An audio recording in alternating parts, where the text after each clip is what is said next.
a la vérité divine de l'heure.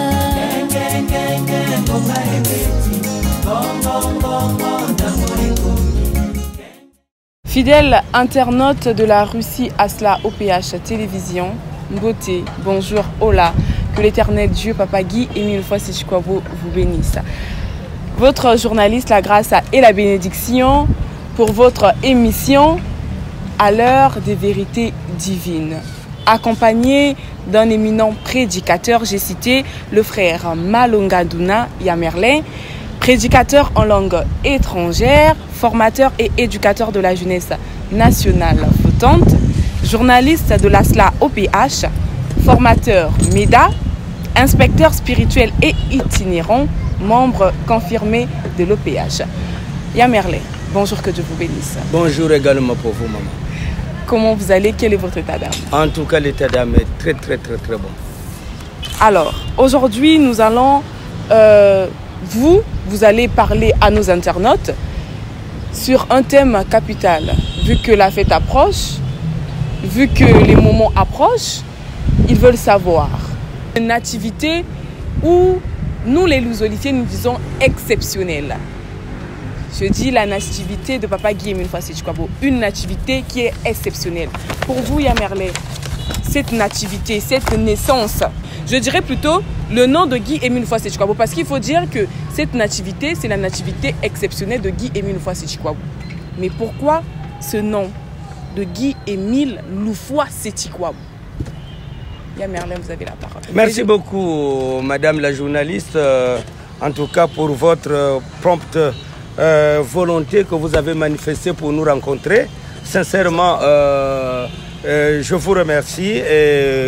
Que Tara Émile vous bénisse. Merci, et qu'il vous accorde la paix, sa véritable paix, parce que le moment précédemment annoncé est plus qu'arrivé. Et comme vous venez de le dire d'ailleurs, c'est l'heure des vérités divines. Alors, le moment précédemment annoncé est plus qu'arrivé, où les hommes de la terre, madame la journaliste, où le commun des mortels va découvrir exactement qui est Guy Émile Fossichikwabo. Un nom bouleversant à travers le monde, parce que bon, les gens n'appréhendent pas encore correctement ce nom-là, mais nous avons le devoir. Étant journaliste de l'association Luzolo Amour OPH, Malonga-Nduna Yamerlin que je suis, eh bien, c'est normal que nous puissions propager cette vérité que le commun des mortels n'accepte pas facilement, parce que nous sommes là entourés, madame la journaliste, de beaucoup de religions, de beaucoup de mabundus, de beaucoup des associations, et de beaucoup de pasteurs. Que dirais-je? 3 points de suspension, s'il vous plaît. Voilà pourquoi donc aujourd'hui nous avons donc ce devoir. Nous sommes là devant le réalisateur, je veux citer Papa Seti Okoko, eh bien, qui vient de fouler le sol congolais. En tout cas, c'est normal, c'est normal. Et voilà, donc c'est pour ainsi dire que Guy Émile Fossichikwabo est bel et bien le présentateur, est bel et bien le fondateur, le créateur de l'association Luzolo Amour OPH, association de bienfaisance à caractère spirituel. Voilà, voilà donc ce nom bouleversant, Guy Émile Fossichikwabo. Alors, le grand maître de l'OPH, madame la journaliste, grand maître de l'OPH, Guy Émile Fossichikwabo, est né vers 1942 au village Makaka 2, eh bien, situé entre la gare ferroviaire de Gomatete et celle de Kibossi, district de Brazzaville, région du Poul, en territoire du Moyen Congo, actuelle République du Congo-Brazzaville. Voilà, donc c'est pour ainsi dire que, pour la petite histoire, le district de Brazzaville devint par la suite district de Ngamaba. Eh bien, d'ici de Ngamaba, présentement, il est dénommé sous-préfecture de Gomatete. Eh bien, il est donc né d'un père nommé Kifwetinkuka Joseph et dit Mancheche. Et aussi, il était à la fois un talentueux couturier et menuisier, Émile Fossichikwabo, bien sûr, dont la qualité des services et la rapidité de livraison des produits forçait l'admiration de tous. Voilà pourquoi donc il était un grand artisan dont la renommée avait conquis des contrées lointaines. sa mère s'appelait Mazonzeka Julienne, eh bien, elle était paysanne de son état. Et voilà pourquoi donc tous ceux qui l'ont vue et côtoyée garde d'elle, donc Maman Mazonzeka Julienne, le témoignage d'une femme généreuse, très aimante et aimable et très courageuse et confiante en son Dieu bien sûr. Voilà pourquoi donc en dialecte Congo, le nom Mazonzeka signifie Madame la rassembleuse des familles. Ça c'est le nom de sa mère, Madame la rassembleuse des familles. Mazonzeka Julienne. Julienne, c'est le prénom. Alors, le grand-père paternel de Guy Émile Fassit Kwabo s'appelait donc Tamambo. Eh bien, il était de l'ethnie Teke et avait donc pour femme la dame Bonda qui était de l'ethnie Lari, entre parenthèses Congo. Et voilà, donc le couple vivait au village Bitelamanou, situé donc à 8 km de Goma Tete. Ainsi, et de par son grand-père paternel, Guy Émile Fassit Kwabo, est petit-fils de Teke. Voilà pourquoi donc le grand-père maternel de Guy Émile Fassit Kwabo s'appelait Kibosi Mayembo. Kibosi Mayembo. Celui-ci avait pour femme la dame Ntombo Henriette. Et tout ça, ça se passe dans la gare ferroviaire de Kibosi. Kibosi, c'est une gare ferroviaire, madame la journaliste. Et voilà donc, madame Ntombo Henriette, le couple était donc de l'ethnie Lari et habitait donc le village Kibosi. Voilà pourquoi donc, leur fils aîné s'appelait Bonda Bikindu François, frère aîné de maman Julienne Mazonzeka, mère de Guy Émile Loufoua, Seti Kwabo.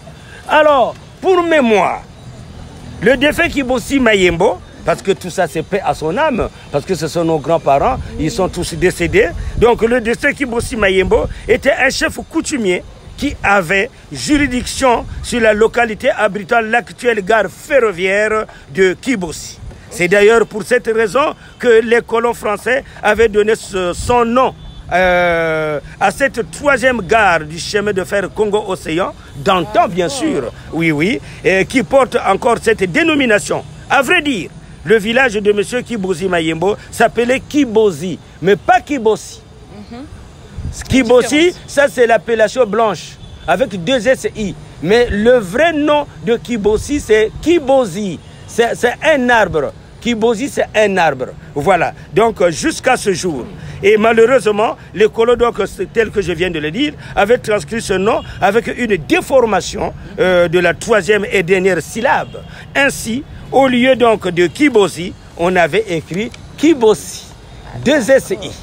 Alors donc, madame la journaliste, un jour, maman Julienne Mazonzeka avait donc relaté à son jeune fils Guy Émile Fassit Kwabo, alors âgé de 11 ou 12 ans, eh bien, les circonstances dans lesquelles elle avait accouché de lui. Et voilà pourquoi elle lui dit que quelque temps avant qu'il ne naisse, alors que sa grossesse était presque à terme, eh bien, les administrateurs coloniaux d'antan avaient annoncé que le lundi suivant, il allait se produire une éclipse de soleil. Qui annonçait donc parmi les signes de la naissance de Guy Émile Fassit Kwabo.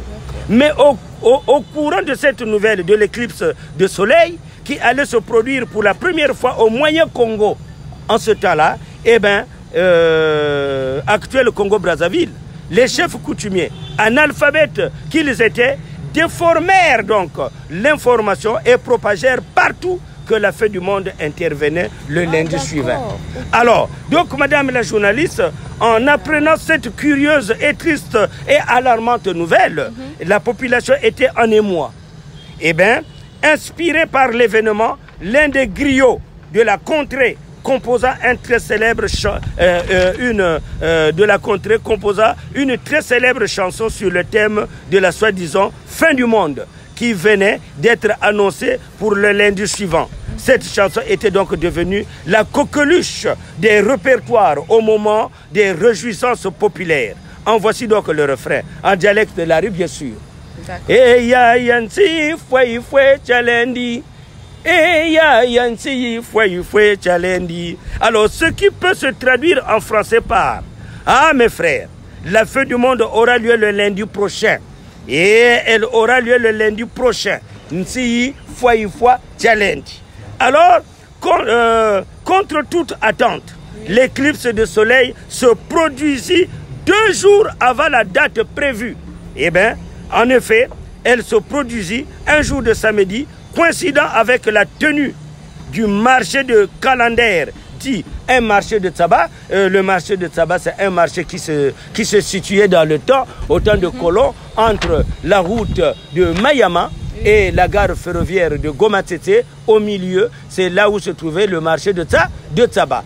Et ce fut un grand marché que tout le monde faisait. Et c'est là où très souvent, Maman Mazonzeka Julienne se rendait pour aller vendre les ignames, les légumes, tout ce que nous connaissons, ce que nous appelons bio.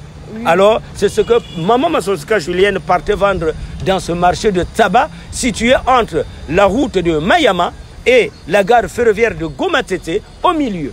C'est là où se trouvait la route de tabac. Si tu quittes Gomatete, tu traverses le pont ferroviaire de la rivière Djoué et tu accèdes au marché de tabac. Alors ce jour-là, Maman Mazonzeka Julienne et la nièce de son mari, nommée Madami, quittèrent donc le village de Makaka 2 aux premières heures du matin en vue d'aller vendre des pains de manioc et fabriqués à la veille au dit marché. Il se tenait donc à quelques distances de la bifurcation qui se trouve après le pont sur la rivière Zouari et dans la voie ferrée entre la gare de Gomatete et celle de Kéléténar dans le sens de Pointe-Noire-Brazzaville, bien sûr.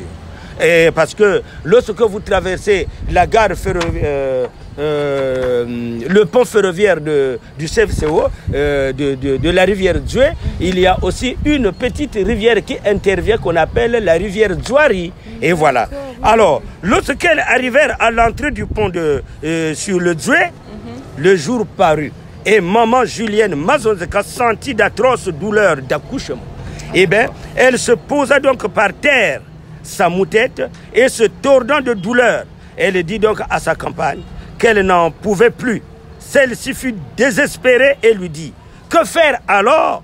Et si tu accouches ici, si je te conseille de fixer un caillou à ton bas-ventre à l'aide de ton pagne, ceci a pour effet de retarder la sortie de l'enfant aussi longtemps que tu ne l'auras pas enlevé de là. C'est ce qui fut fait et remettant donc chacune sa moutette sur la tête, eh bien, elles poursuivirent donc leur bonhomme de chemin jusqu'au marché de tabac, marchant lentement, très lentement. Alors, comme elles sentaient tout de même quelques douleurs encore, Maman Julienne Mazonzeka s'arrêta à quelques distances de la place du marché de tabac qui avait lieu depuis le petit matin jusqu'à la fin de la matinée. Alors, elle avait agi ainsi tant pour éviter d'attirer l'attention donc des curieux et que pour ne pas indisposer son entourage, car par scrupule, elle ne voulait pas que les gens sachent qu'elle avait des douleurs d'accouchement. Elle fit vendre donc ses pains de manioc par sa campagne et à des commerçants en provenance de Brazzaville. Elle ordonna à la dame Madami de lui acheter ceci et cela, notamment du tabac pour son mari Joseph Kifwetinkuka, dit Ntchéché, qui fumait la pipe. Alors, donc, ayant vendu donc ses propres pains de manioc ainsi que ceux de Madame Julienne Mazonzeka, alors la dame Madami effectua avec le produit de la vente ses propres emplettes et celles que cette dernière lui avait ordonné de faire. Après quoi, elles quittèrent donc le marché entre 8h et 9h. C'est là où maintenant commence les bimango. Et pour regagner donc le village Makaka 2, marchant toujours lentement, très lentement. Alors, lorsqu'elles atteignirent la voie ferrée, à l'entrée du pont sur le Djoué, dans le sens de Brazzaville-Pointe-Noire, elles remarquèrent la présence de beaucoup de gens qui s'étaient attroupés là, très surprises. Elles s'arrêtèrent et leur posèrent la question de savoir pourquoi un tel attroupement. En réponse, on leur demanda donc de regarder ce qui se passait au ciel entre le soleil et la lune. C'est l'éclipse solaire, pour la première fois au Congo-Brazzaville, parce que c'est au temps du Moyen Congo. Elles regardèrent donc au ciel et virent ce qui s'était passé. c'était l'éclipse de soleil qu'on observait aussi remarquablement pour la première fois en République du Congo. Alors, territoire du Moyen Congo, il était environ 8h30, 9h00. Alors, madame la journaliste, au départ donc, le phénomène était à peine perspective. Alors, mais dès que maman Julienne Mazonzeka et sa compagne, madame Madami, parvinrent à l'entrée du pont sur le Djoué, le ciel s'était assombri. Et du coup, soudainement, il faisait complètement nuit.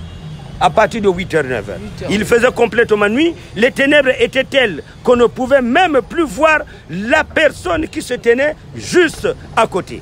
Et pendant longtemps, le soleil faisait donc des disparitions et des réapparitions récurrentes. Cela avait duré de 9h à 15h. Donc, la nuit était apparue de 8h, 9h jusqu'à 15h. On n'était que dans l'obscurité en ce temps-là. Et comme ce phénomène perdurait, les gens croyaient que c'était effectivement la fin du monde. Tout le monde était plongé dans l'angoisse et la panique. Mais maman Julienne Mazonzeka souffrait tellement qu'elle invita la dame Madami à poursuivre leur marche. Car, dit-elle, mourir à cet endroit ou mourir ailleurs revenait au même. Et alors, elles s'en allèrent lentement, très lentement, jusqu'à ce qu'elles atteignirent vers 17h le village de Makaka 2. Là, elle entra donc dans sa cuisine et y resta clouée au lit pendant longtemps. Toujours dans les douleurs et de l'enfantement jusqu'au lendemain dimanche. Tard dans la nuit, son mari se trouvait donc dans la grande maison. Eh bien, tendance donc curieuse de naissance de par la bouche. Autrement dit, Guy-Émile Loufa Sétikwabo, de par sa mission, de par la miséricorde de Dieu, il voulait passer par la bouche. Alors, curieuse, seule dans sa cuisine et sans attirer l'attention de ce qui se soit, maman Julienne Mazonzeka, la maman de Guy-Émile Loufa Sétikwabo, enleva le caillou qu'elle avait placé à son bas-ventre. Et voilà pourquoi, car elle n'en pouvait plus. La nuit du dimanche l'a surprise sur ses douleurs d'accouchement et vers minuit, elle est sortie de la cuisine sans alerter son mari. Voilà pourquoi donc, une fois dehors, en pleine nuit, maman Julienne Mazonzeka n'osa informer personne. Elle alla donc droit dans un bosquet situé donc dans la plaine de Makaka 2. Et voilà, entre 3 palmiers, je dis bien entre 3 palmiers, et elle creusa donc un petit trou sur lequel elle étendit un pagne en vue d'y recevoir le bébé.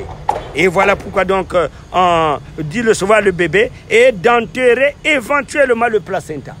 Et voilà pourquoi donc elle se coucha là, seule, dans la nature, en pleine nuit. Le choix de cet emplacement était commandé par la nécessité d'être à l'ombre au cas où le jour la surprendrait là-bas. Selon le témoignage recueilli donc par le frère Lévin Zengidi Roi David, ensemble avec la chorale Luzolo Amour de la section de Brazzaville, dont il était dirigeant, maman Julienne Mazonzeka déclara: peu avant sa mort, que l'accouchement de Guy-Émile Loufa Sétikwabo avait failli lui coûter la vie. 1. 2. En effet, au lieu de naître par la voie ordinaire, Guy-Émile Loufa Sétikwabo voulait plutôt sortir par la bouche. Et prise de peur et de panique, elle s'écria et dit: qu'est-ce que c'est, Seigneur? Vais-je vraiment accoucher de cet enfant par la bouche? Non, alors que de tout temps, les enfants naissent par la voie génitale. Alors, Dieu entendit sa complète et lui fait grâce. La naissance donc sans placenta de Guy-Émile Loufa Sétikwabo, le lundi, jour où devait donc se produire l'éclipse de soleil, tel qu'était annoncé entre 4h et 5h du matin, maman Julienne Mazonzeka accoucha d'un garçon qui vint au monde sans placenta. Sans placenta, on lui donna donc le nom et prénom de Loufa Sétikwabo Guy-Émile. Elle avait donc accouché sans aucune assistance médicale. Néanmoins, elle avait retardé à son fils tout ce qu'elle avait vu et vécu en ce lieu. Mais point n'est besoin d'en parler ici par convenance personnelle. Voilà pourquoi cependant, il essaie de relever que, paradoxalement, au lieu de l'éclipse de soleil qui était prévue ce lundi-là, au lieu de la fin du monde, de la mort collective, comme annoncé, c'est plutôt Loufoua Seti-Kwabo Guy-Émile, c'est-à-dire la mort arrête là. Et qui est venu au monde, l'on sait que lorsque la mort s'arrête, il y a quoi? La vie était éternelle s'installe. Voilà pourquoi donc Madame Ndundu, sœur aînée de papa Joseph Kifwetinkuka Joseph, se réveilla et s'achemina vers la rivière, dans la direction là où avait accouché maman Mazonzeka Julienne. Alors, lorsqu'elle arrivait à la hauteur du bosquet où maman Julienne Mazonzeka avait accouché, cette dernière fut alertée par le bruit des pas de la personne qui passait sa route. Et elle s'écria en ces termes. Vous qui passez, qui êtes-vous? La passante répondit, c'est moi. Elle entendit. En entendant ces mots, maman Mazonzeka Julienne reconnut la voix de sa belle-sœur, Ndundu, et l'appela pour prendre le bébé. Cette dernière répliqua, quoi? Un bébé? Qu'est-ce qui se passe? Elle s'exécuta sans désemparer. Arrivée donc sur la place et en découvrant sa belle-sœur, seule dans la nature, avec le nouveau-né, entre trois palmiers et dans un bosquet, la dame Ndundu fit à cette dernière le reproche de ne l'avoir pas appelée depuis le village pour l'assister dans son accouchement. Qu'à cela ne tienne, à l'instant même, elle tailla 2 lames de bambou en vue de sectionner le cordon ombilical qui relie tout nouveau-né à un placenta. Malheureusement, la dame Ndundu ne put s'en servir, car non seulement le bébé Guy-Émile Loufoua-Seti-Kwabo est né sans placenta, mais en plus son cordon ombilical était si court qu'on ne pouvait le couper. Voilà pourquoi il avait séché. Il avait séché naturellement et avant de tomber quelques jours après sa naissance. Voilà pourquoi donc la dame Ndundu laissa d'abord sa mère sur place. Elle émaillota le nouveau-né et l'amena à papa Joseph Kifwetinkuka, son frère cadet, qui en était le père. Arrivée donc au village, elle frappa avec insistance à sa porte jusqu'à ce qu'il réveilla. Papa Ntchéché demanda, qui est là? Sa sœur aînée répondit, c'est moi Ndundu. Papa Ntchéché d'ajouter, qu'y a-t-il? Elle répondit, ta femme a accouché, viens prendre le nouveau-né. Il sortit aussitôt, prit le bébé et alla le coucher dans sa maison. Pendant ce temps-là, la mère était restée au lieu d'accouchement jusqu'à ce que les douleurs cessèrent. Alors, l'endroit où est né Guy-Émile Loufoua-Seti-Kwabo à Makaka 2, entre 3 palmiers, est situé à quelques 10 ou 15 mètres de la voie ferrée.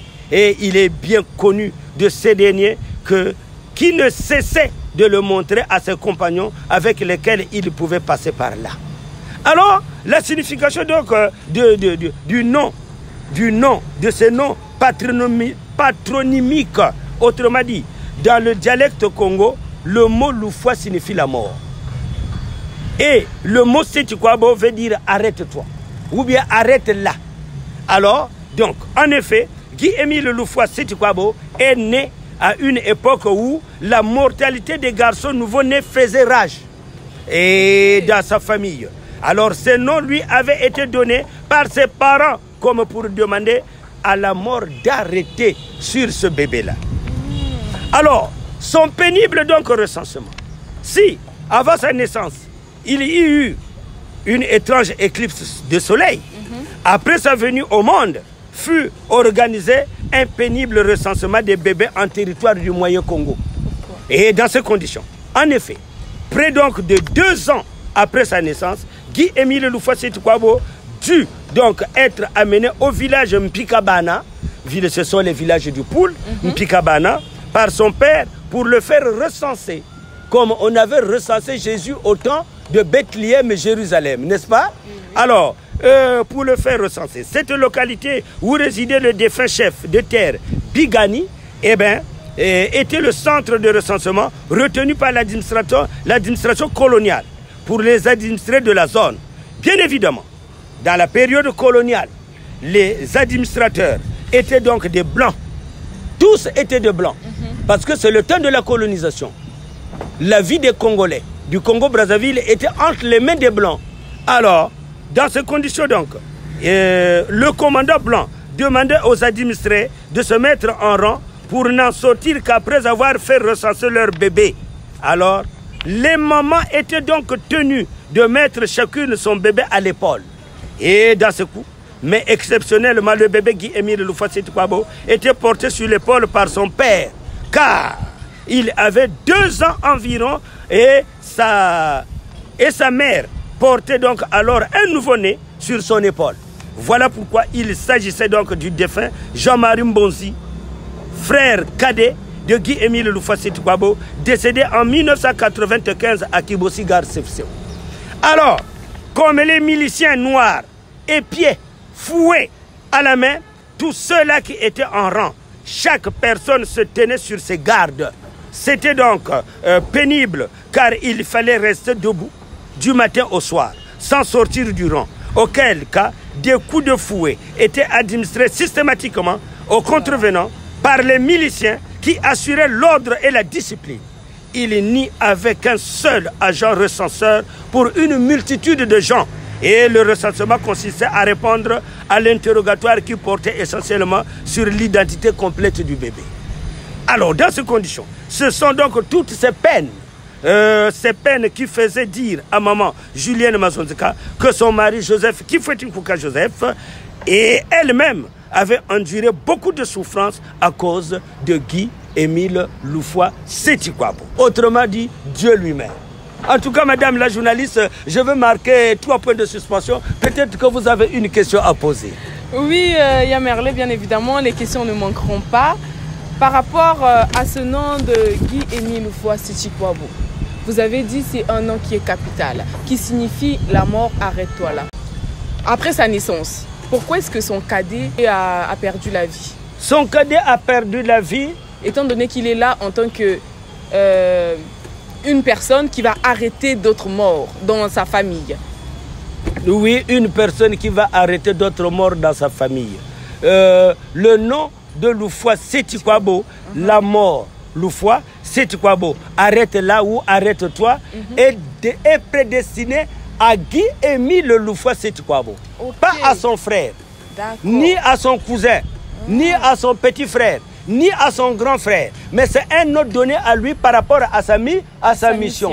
Mais son petit frère n'a pas la même mission avec Guy-Émile Loufa Seti Kwabo.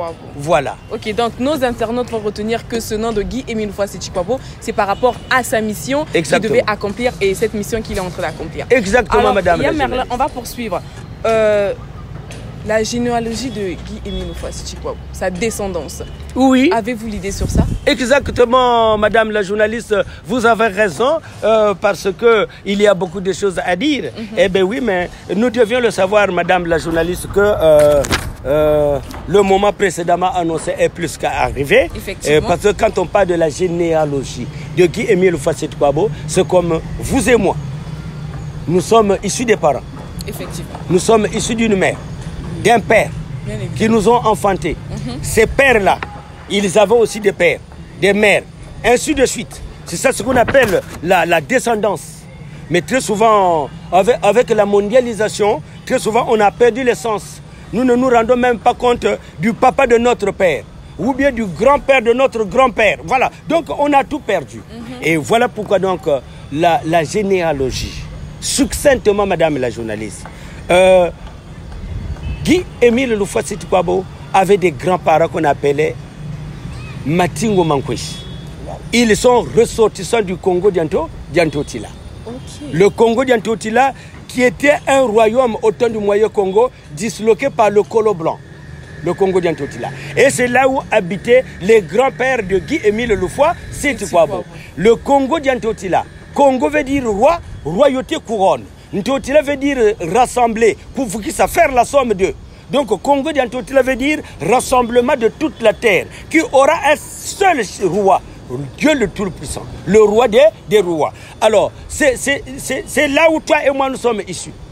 Nos grands-parents sont issus de là, du Congo d'Antotila. Ils sont sortis par Tiboka, Matingo Mankweji, qui est l'un des grands-pères de Guy-Émile Houphouët-Boigny est sorti du Congo d'Antioquia en venant par Boko. Et en ce temps-là, le nom de Boko n'existait pas. Le nom de Boko s'appelait Tiboka. Et il y avait encore un village qu'on appelait Lukwakwa.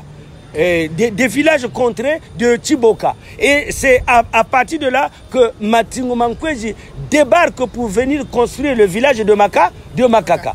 Makaka qui devient aujourd'hui la nouvelle Bethléem de la 4e génération de Dieu, Dieu le Père. Alors, donc Makaka, Matingu Mankwéji habite et c'est à partir de Makaka que Matingu Mankwéji construit Makaka avec ses 3 petites sœurs qui s'appelaient Mabonda, Mandembokolo, Maminimbu. Ce sont les 3 petites sœurs de Matingu Mankwéji. Et en cela donc, Mabonda sera amoureuse de Tamambouankuka, qui était ressortissant de Kebara, dans le département des Plateaux actuellement, parce qu'en ce temps-là, c'était le Moyen Congo, il n'y avait pas de département. Mais maintenant, là, il y a des départements. Donc, Mambouankuka quittait Kebara pour venir visiter sa femme à Makaka 2. Et lorsque maintenant Mabonda tomba enceinte de son mari, eh bien Mabonda enfantant l'enfant qu'on appelle Kifouet-Nkuka Joseph. Et lorsque Kifouet-Nkuka Joseph est né de Tamambouankuka et de Mabonda, l'une des petites sœurs de Matingu Mankwéji, eh bien Kifouet-Nkuka Joseph va s'amouracher maintenant d'une jeune fille ressortissante de Kibossi qui s'appelle Mazonzeka Julienne. Et Mazonzeka Julienne tomba amoureuse d'un jeune garçon qui s'appelle Kifouet-Nkuka Joseph. Elle tomba enceinte et Mazonzeka Julienne va engendrer Guy-Émile Houphouët-Boigny. Et lorsque Kifouet-Nkuka Joseph alias Mancheche donne le nom de Houphouët-Boigny, ça confirme la mission de Guy-Émile Houphouët-Boigny. Parce que tous les enfants que Mazonzeka Julienne a enfantés avec Kifouet-Nkuka Joseph mouraient. Les enfants de sexe masculin mouraient. Maintenant, lorsque Houphouët-Boigny est né, Kifouet-Nkuka Joseph dit: ah, mais tous les enfants que j'ai de sexe masculin meurent. Mais celui-là, au moins, la mort arrête là. Okay. Voilà. Houphouët-Boigny en dialecte lari. Voilà pourquoi ce nom-là maintenant confirme sa mission. Or, si la mort s'arrête, on va où? À la vie éternelle. Et aujourd'hui, le moment précédemment annoncé est plus qu'arrivé. Guy-Émile Houphouët-Boigny nous amène à la vie éternelle. Yamerlé, par rapport à votre réponse, vous avez souligné un point qui revient un peu souvent. Vous dites que Mazonzeka Julienne, après avoir enfanté, l'enfant Guy-Émile Houphouët-Boigny a donné ce nom que je viens de citer, Guy-Émile Houphouët-Boigny. Elle a donné ce nom par inspiration divine ou avec accord de son mari Kifouet-Nkuka Joseph. Le nom de Houphouët-Boigny, je répète bien, n'a pas été donné par maman Mazonzeka Julienne. Okay. Ça a été donné par son mari. Autrement dit, Kifouet-Nkuka Joseph. Okay. C'est le nom que papa Kifouet-Nkuka Joseph alias Mancheche a donné à son fils. Pourquoi? Parce que les enfants qui naissaient de sexe masculin mouraient. Ouais. Maintenant, celui-là aussi qui vient de naître, c'est un garçon. Ah, celui-là au moins, la mort arrête là. Autrement dit, Houphouët-Boigny. Et il a donné le prénom Guy-Émile. Voilà. Merci beaucoup. En tout cas, Yamerlin, je crois qu'on va souffler. On va souffler et nos téléspectateurs, nos internautes de la Russie Asla OPH, nous vous remercions profondément parce que vous êtes toujours là à vous abonner, à liker et toujours à mettre ce petit pouce qui nous aide à nous épanouir ensemble avec vous. On était avec Yamerlin. J'ai cité le frère Malonga Nduna, prédicateur en langue étrangère, formateur et éducateur de la jeunesse nationale flottante, journaliste de l'Asla OPH, formateur MEDA, inspecteur spirituel et itinérant, membre confirmé de l'OPH. Avec ce même plaisir, la grâce et la bénédiction, toujours là pour vous satisfaire. Merci beaucoup et à la prochaine occasion. Yamerlin, que Dieu vous bénisse. Merci beaucoup. Et en passant, bonne fête de l'Action de grâce et de la nativité exceptionnelle de Papa Guy-Émile Houphouët-Boigny. Merci beaucoup, madame la journaliste. À la prochaine. Merci beaucoup.